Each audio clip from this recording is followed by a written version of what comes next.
안녕하세요. 독학사 상담심리학의 장경은입니다. 자, 우리가 본격적으로 이제 이론을 좀 살펴보도록 할 텐데요. 제일 먼저 1장 상담의 기초 보도록 하겠습니다. 이 상담의 기초에서는요, 상담이 가지고 있는 기본 개념들 또는 기본 원리, 그리고 상담자가 갖춰야 하는 기본 자질이라든지 태도 등을 좀 학습을 해볼 텐데요.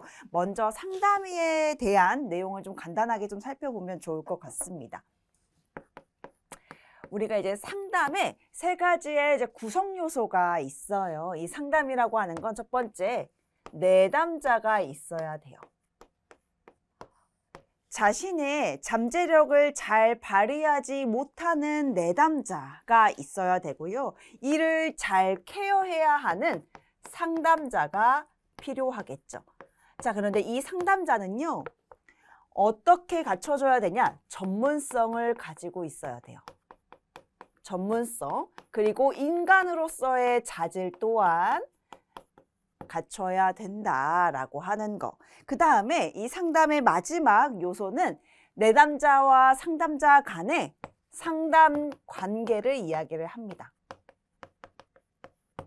자, 이 상담 관계에서는요, 중요한 건 일반 친밀한 관계가 아니에요. 일반 관계, 우리 친구처럼, 가족처럼 이런 친밀한 관계가 아니라 어느 정도의 전문적이고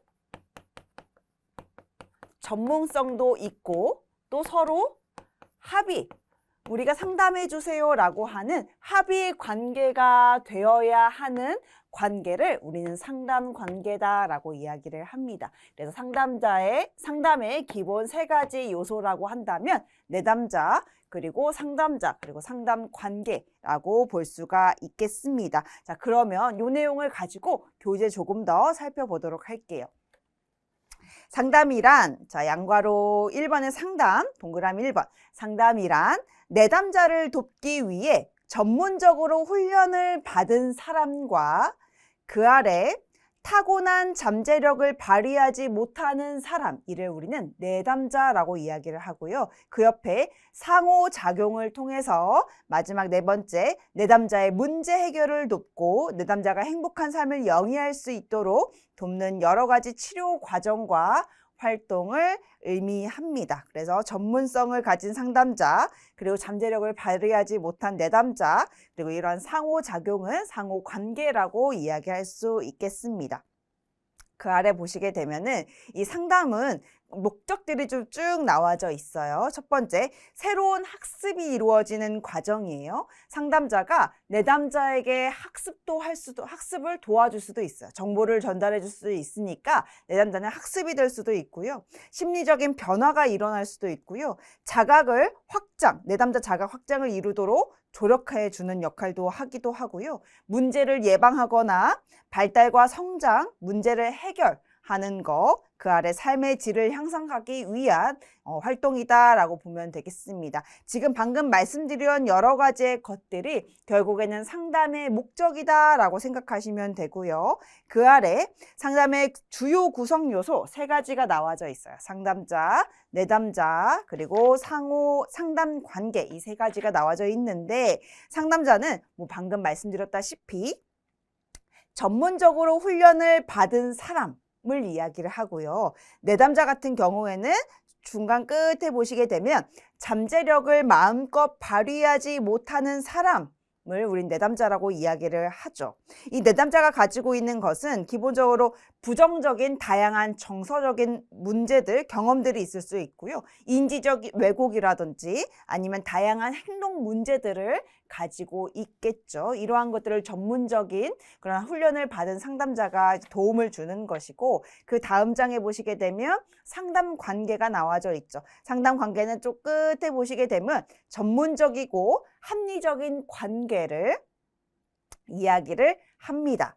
자, 그 아래 이제 형식적, 질적 상담 관계 형성 기초 방법 나와져 있는데 우선 형식적 측면에서의 상담 관계, 직접적인 상담 관계, 간접적인 상담 관계가 있어요. 직접적인 상담 관계 같은 경우에는 대면하는 것을 이야기를 하고요.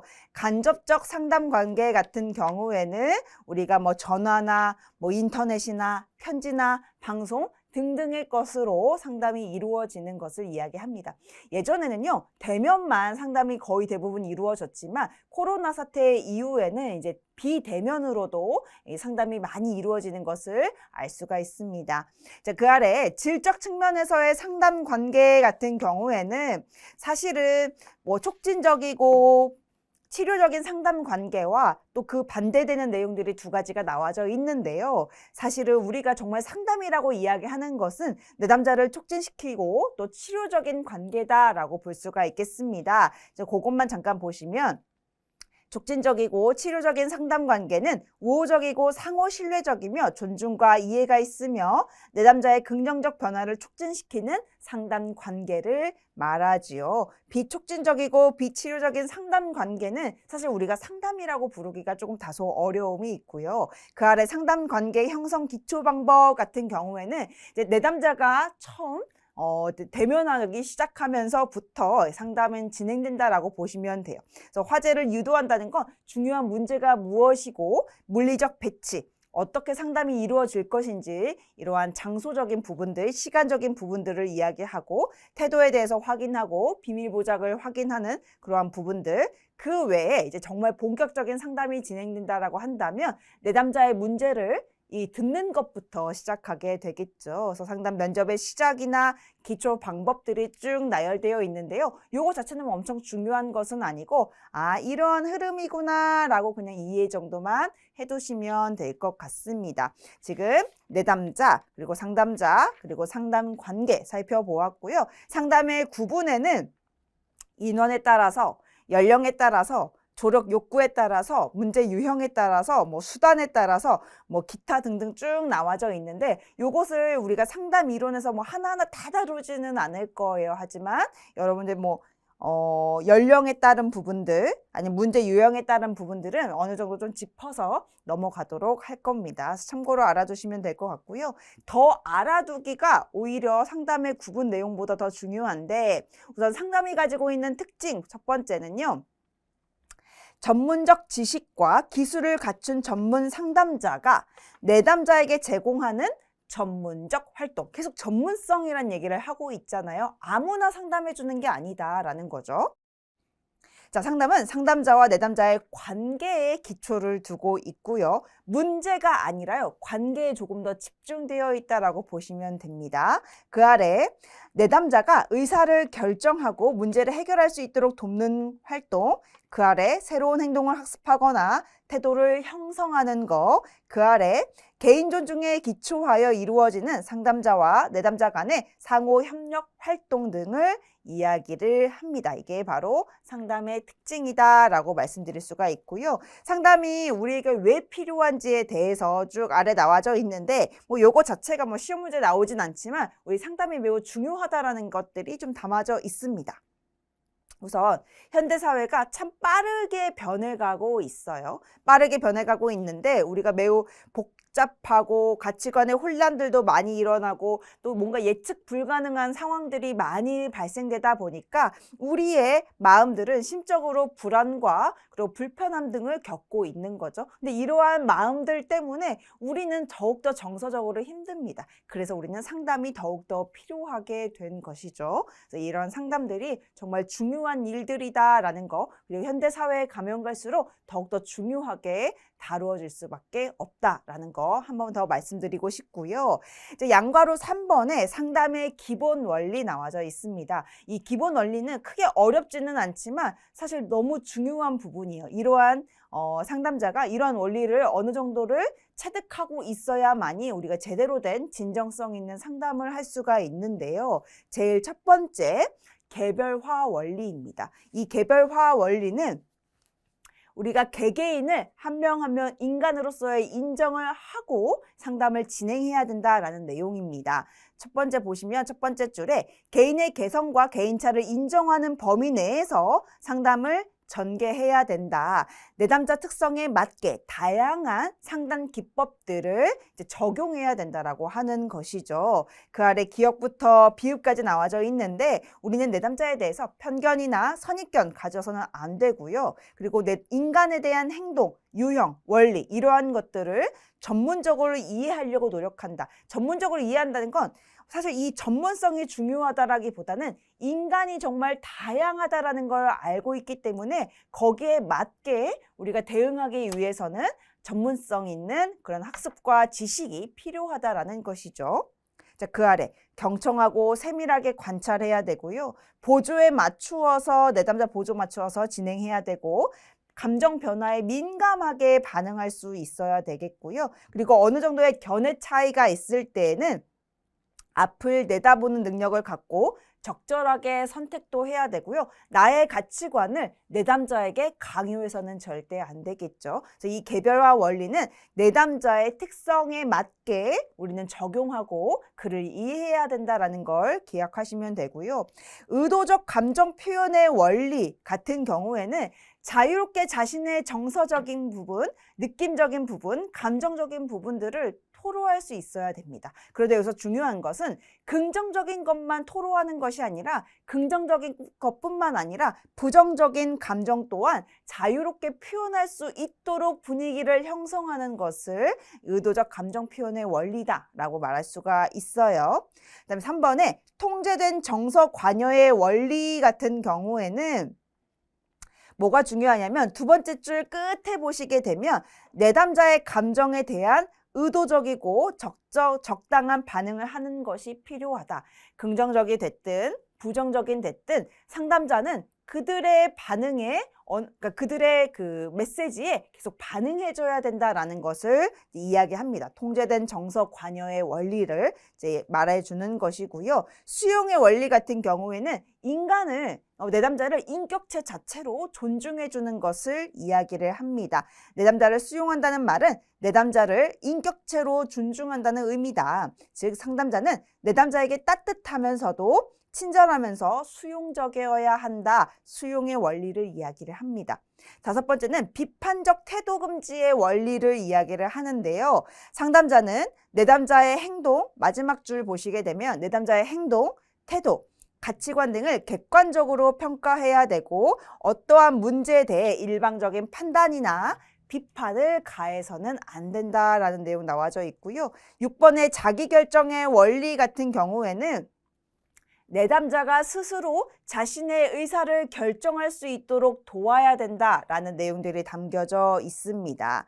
그리고 비밀 보장의 원리 같은 경우에는 내담자와 상담자는 신뢰관계로 이루어진 관계예요. 그래서 어떠한 내용이 있더라도 비밀은 보장이 되어야 한다. 하지만 비밀 보장에 몇 가지의 예외된 부분들이 있기는 하지만 기본적으로는 보장해 줘야 되겠다라는 거 기억해 두시면 될 것 같아요. 그래서 개별화의 원리부터 비밀 보장 원리까지 다 이해해 두셔야 되고 사실 크게 이해가 안 되는 부분들, 어려운 부분들은 없을 텐데 의도적 감정 표현의 원리나 아니면 통제된 정서 관여의 원리 같은 경우에는 포인트가 조금 다른데 헷갈릴 수가 있거든요. 의도적 감정 표현의 원리는 긍정적이든 부정적이든 자신의 감정을 표현할 수 있도록 만들어주는 것을 이야기를 하고 통제된 정서 관여의 원리 같은 경우에는 상담자가 내담자의 행동에 적절한 반응을 해줘야 된다라고 하는 게 포인트다. 이 두 가지는 좀 구분하시면서 이해하시면 좋을 것 같습니다.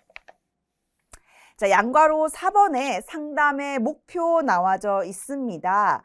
자, 첫 번째 줄 상담을 통해 얻고 싶어하는 결과나 효과를 의미하며 상담자 및 내담자 모두에게 있어 상담을 통해 무엇을 얻을 수 있고 무엇을 얻을 수 없는지에 대한 일정한 기준을 제공한다. 그래서 상담 목표를 정해둬야 되는데 우선 1차적인 목표는 해결, 증상이 1차적인 목표고요. 2차적인 목표 같은 경우에는 이제 더 추상적이고 더 상위의 목표를 이야기를 하죠. 성장하고 성장 촉진적인 목표들을 이야기를 합니다.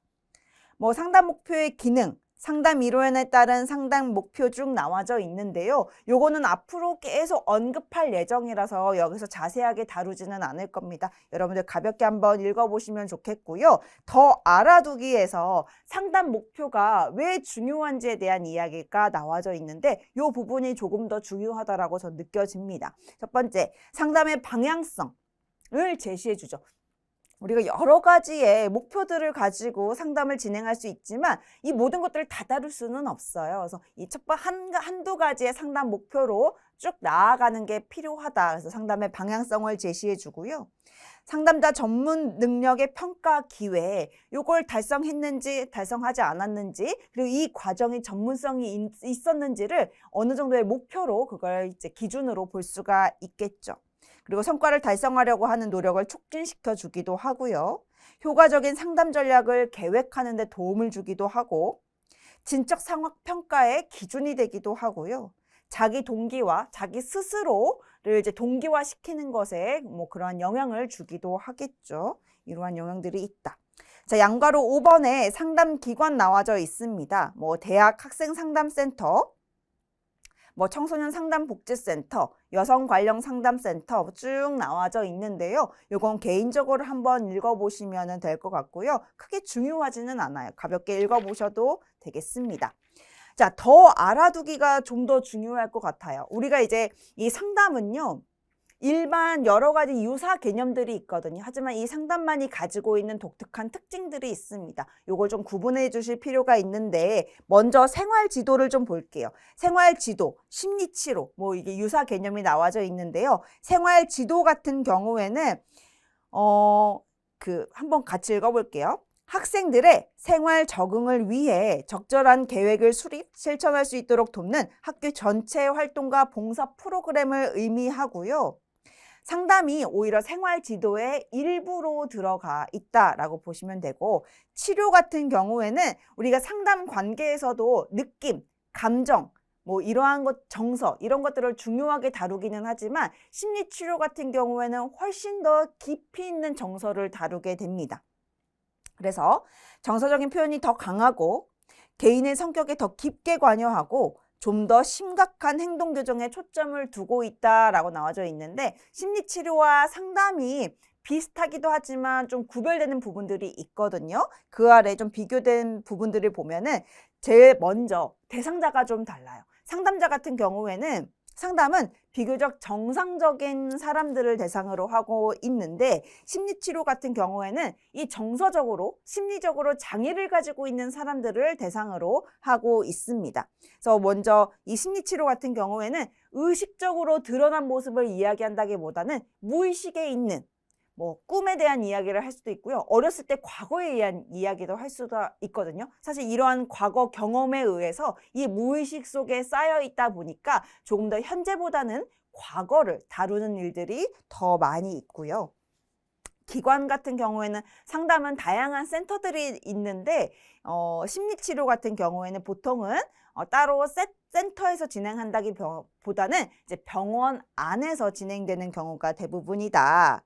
그리고 초점은 문제의 진단과 그것을 치료하는 것에 집중을 하고 있다. 뭐 당연히 시간적인 소요는 상담보다는 심리치료가 더 길게 운영되고 있고, 상담 같은 경우에는 점점 이 단기 세션으로 마무리되는 경우가 요즘 트렌드입니다. 그리고 가장 마지막에 목표는 뭐냐면, 상담 같은 경우에는 뭐 발달, 성장, 교육, 예방 뭐 이런 거에 포커싱을 두고 있다면, 심리치료 같은 경우에는 우리 교재에도 알다시피 교정, 적응, 치료 뭐 이러한 것들에 조금 더 포커싱이 되어 있다. 요거는 이제 구분하는 게 크게 어렵지는 않지만 종종 출제되고 있는 부분이니까요. 세심하게 보시면 좋을 것 같습니다.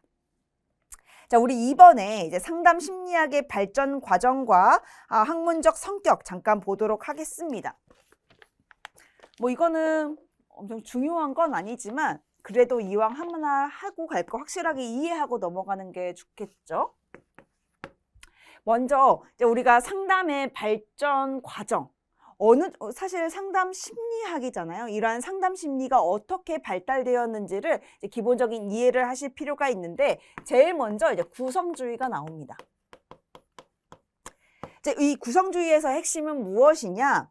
우리가 인간의 정신, 그러니까 우리의 인간의 정신을 다루게 되는데 이 정신 중에서도 의식은 무엇으로 구분되어 있느냐에 좀 집중되어 있다라고 보시면 돼요. 의식을 기본적인 감각,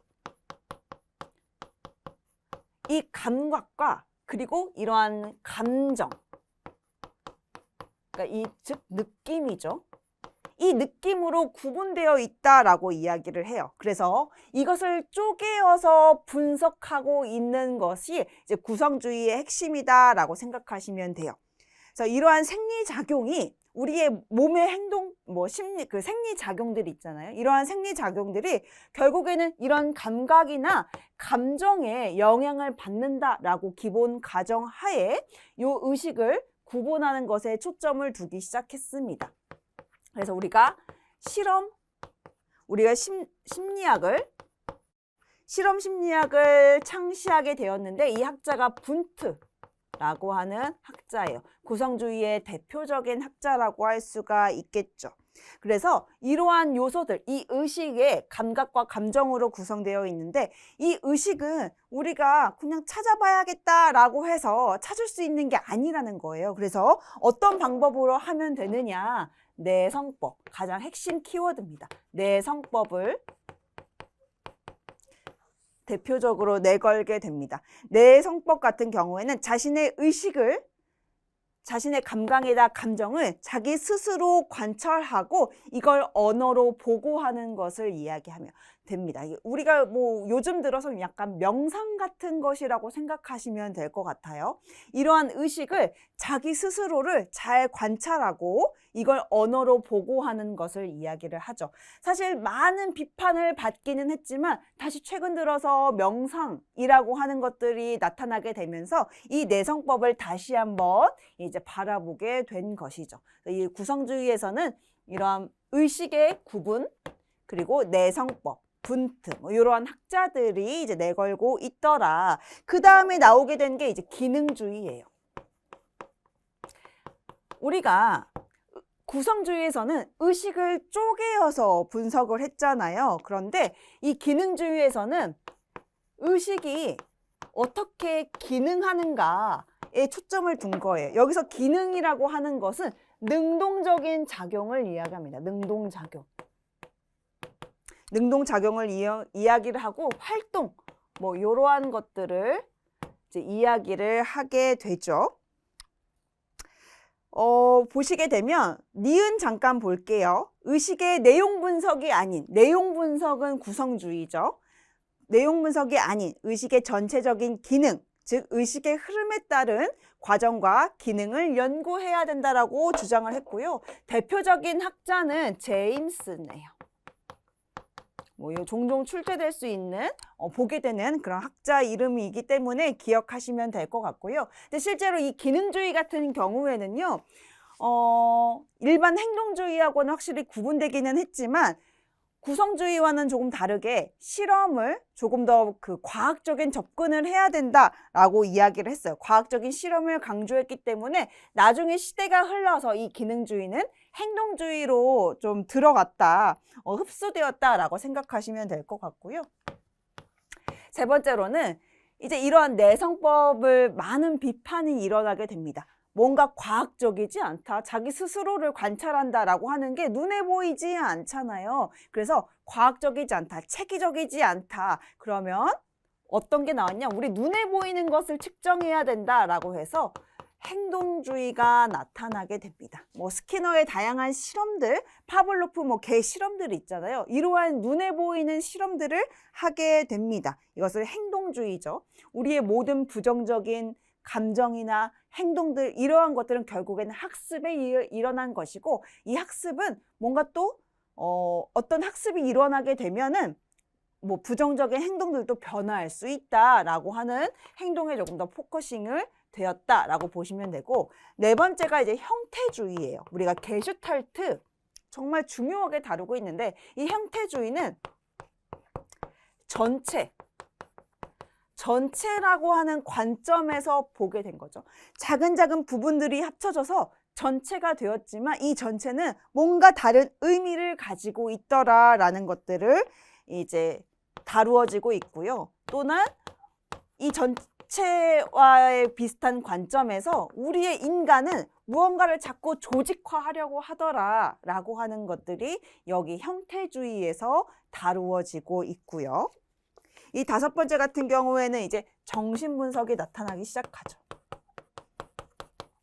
이 정신분석에서는 이제 프로이드가 나오죠. 이 프로이드는 의식이 아니라 무의식의 관점에서 바라보게 됐고요. 현재보다는 과거의 경험들을 매우 중요하게 여겼죠. 대표적인 학자는 말씀드렸다시피 프로이드를 이야기를 합니다. 이러한 것들이 이어져서 개인심리학에 나와지게 되었고, 이 개인심리학은 이제 아들러가 있죠. 뭐 이러한 것들 참고로 알아두시고 우리가 이론할 때 충분히 다 설명드릴 겁니다. 마지막으로 우리가 상담에서 꼭 알고 계셔야 하는 인본주의죠. 인본주의. 인간은 그 자체로 고유하고 독특한 특성을 가지고 있는 존재다. 이 존재 자체를 인정해줘야 된다라고 하는 게 이제 핵심이 인본주의 심리학입니다. 여기서는 이제 로저스가 나오게 되죠. 그래서 우리는 이 행동주의나 형태주의, 정신분석, 인본주의는 우리가 이론을 통해서 좀 탄탄하게 학습을 할 예정이고요. 여러분들께서는 이 구성주의나 기능주의의 요 기본적인 내용들은 좀 어느 정도 이해를 해 두셔야 만약에 시험 문제 어렵게 나왔다라고 한다면 이러한 내성법, 뭐 의식의 분석, 뭐 이런 것들이 표현이 나올 수도 있으니까요. 요거는 이론에서 학습하시고 이러한 흐름들 정도만 여기에선 이해하시면 될 것 같습니다. 교재 잠깐 볼게요. 과학적 학문으로서의 심리학의 기원, 구성주의 나왔죠. 분트, 실험 심리학, 그 다음에 동그라미 디귿에 의식을 감각과 감정 두 종류에 속하는 심적 요소로 조직되었다고 주장하였고 요소관의 바탕을 둔 구성 심리를 제창하였다라고 하는 거. 리을 쭉 보시게 되면은 내성법을 훈련시켰다라고 했죠. 이 내성법이라고 하는 게 자신의 의식의 내용을 스스로 관찰하여 언어로 보고하는 객관적인 접근 방법. 하지만 객관적이라고는 했지만 많은 비판들을 받은 이론이기도 합니다. 자, 그 아래 기능주의 나와져 있죠. 기억의 끝에 보시게 되면 의식이 어떻게 기능하는가를 규명하고자 하였습니다. 동그라미 디귿에 제임스가 나와져 있죠. 그다음에 행동주의 같은 경우에는 자, 심리학도 객관적인 방법을 사용하여 의식, 무의식처럼 보이지 않는 개념 대신 객관적인 관찰과 측정에 가능한 행동만을 연구 대상으로 할 것을 이야기를 했었죠. 그 아래 디귿 보시게 되면 왓슨, 손다이크, 스키너 등에 의해서 미국 중심으로 활발한 전개가 이루어졌고요. 자, 형태주의 같은 경우에는 기억의 중간쯤 보시게 되면 어떻게 대상을 전체적인 양식으로 지각하고 경험하는가를 연구하는 심리학문을 이야기합니다. 대표적인 학자로는 베르트 하이머가 있을 수 있겠죠. 그다음에 리을 보시게 되면은 통찰 학습을 주장하였습니다. 그다음에 5번의 정신분석 같은 경우에는 프로이드는 인간의 행동이나 사고는 의식보다도 무의식의 지배를 받는다. 그래서 인간의 이해를 위해서는 무의식을 분석해야 된다라고 이야기를 하면서 이 무의식을 분석하는 방법으로 자유연상 기법들을 이제 얘기를 했었죠. 나머지를 한번 읽어보시고요. 인본주의 같은 경우에는 니은의 인본주의자들은 인간의 고유성과 특유성을 인정하여 피동적인, 그러니까 즉 수동적인 행동보다 능동적이고 솔선적 행위에 더 중점을 두었으며 인간의 주관적인 경험과 인간적 가치를 중시하였죠. 리을에 보시게 되면은 메슬로우와 로저스라고 하는 대표 학자들이 나와져 있습니다. 이런 흐름들 잘 기억해 두시면 될 것 같고요. 이론에서는 좀 더 탄탄하고 인간과 뭐 주요 개념 그리고 이때 사용하는 다양한 기법들 이론에서 조금 더 탄탄하게 다루어 보도록 하겠습니다. 다음 시간에는요. 상담 심리학의 태동기부터 진행을 하도록 하겠습니다. 다음 시간에 뵙도록 하겠습니다. 감사합니다.